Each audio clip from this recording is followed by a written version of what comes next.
شابان کی اپنا بار وہ حیدر جب آیا، کون مقام پہ راج ہے جس کا اہل ولا پہ ہے سایہ۔ اعوذ باللہ من الشیطان الرجیم، بسم اللہ الرحمن الرحیم۔ جیسے کہ آپ سب جانتے ہیں کہ آج شب نیمہ شعبان ہے، اور یہ کتنی رحمتوں والی شب ہے، کتنی برکتوں والی شب ہے۔ یہ مناجات کی شب ہے، یہ قبولیت توبہ کی شب ہے، یہ طلب مغفرت کی شب ہے، یہ گناہوں کی بخشش طلب کرنے کی شب ہے۔ اور روایات میں ہے کہ شب قدر کے بعد یہ تمام رافتوں سے افضل شب ہے، اور اتنی افضل شب ہے، اور جو اعمال کتابوں میں ہے وہ تو آپ سب کریں گے،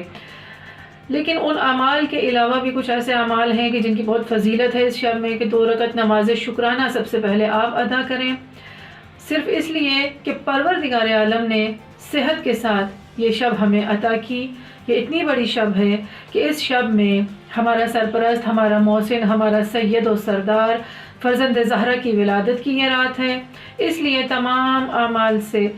پہلے جو ہے غسل کے بعد نماز شکرانہ 2 رکعت کہ مولا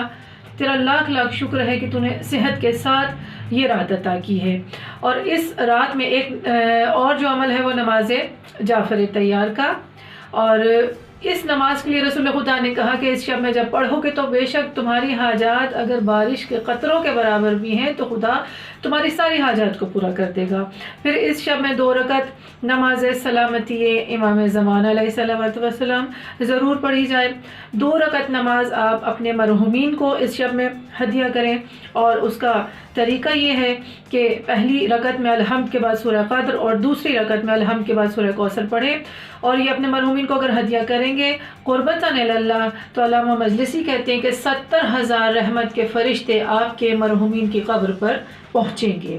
اور اس میں 2 رکعت نماز مغفرت والدین، اور یہاں یہ بتانا ضروری ہے کہ اگر آپ کے والدین زندہ ہیں تب بھی آپ ان کو ثواب پہنچانے کے لیے نماز پڑھ سکتے ہیں۔ پہلی رکعت میں الحمد کے بعد سورہ اخلاص پڑھیں، دوسری رکعت میں الحمد کے بعد سورہ کوثر پڑھیں، اور اپنے سب گھر والوں کو، اپنے بچوں کو، آپ سب فیملی ممبرز کو اس کا ثواب دے سکتے ہیں۔ اور سلامتی امام زمانہ کی نماز آپ ضرور پڑھیے۔ اور 15 کی صبح جو ہے، جب صبح ہو جائے گی، باقی وہ اعمال جو بکس میں لکھے ہیں وہ تو آپ کریں گے، لیکن 15 کی صبح کو آپ دعائے ندبہ ضرور پڑھیے، زیارت آل یاسین ضرور پڑھیے، دعائے عہد ضرور پڑھیے، صدقہ دیجیے امام کی سلامتی کا، 100 بار